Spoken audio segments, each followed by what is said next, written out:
అబ్బా! నా వంటలంటే నాకే చాలా ఇష్టం. అంత కమ్మగా అయితే వండుతాను. నా ఒక్కదానికే కాదండి, మా ఇంట్లో వాళ్ళందరికీ నా వంటలంటే చాలా ఇష్టము. ఎవ్వరైనా నా వంటకి ఫిదా అవ్వాల్సిందే. అంతెందుకు నేనే అయిపోతాను. అంత ఇష్టం నాకు నా వంటలంటే. ఈరోజు ఎగ్ అలాగే ఎల్లుల్లిపాయ కారంతో ఫ్రై చేశాను. చాలా టేస్టీగా ఉంది. నా స్టైల్‌లో ఎలా ఉంటదో ఈ వీడియోలో చూసేయండి.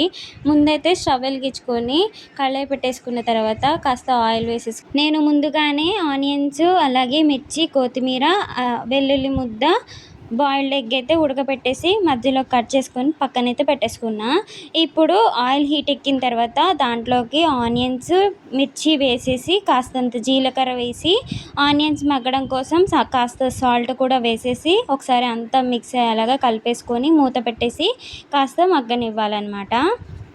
చక్కగా ఈ విధంగా మగ్గనిచ్చుకోవాలి ఆనియన్స్ ఇలా మధ్య మధ్యలో కలుపుతూ. ఇప్పుడైతే నేను కొంచెం కొత్తిమీర కూడా వేసుకుంటున్నాను. అలాగే అల్లం వెల్లుల్లి పేస్ట్ కూడా అప్పటికప్పుడు పట్టిన అల్లం వెల్లుల్లి పేస్ట్ కూడా వేసేసి ఒకసారి అంతా కలిసేలాగా కలిపేసుకున్నా.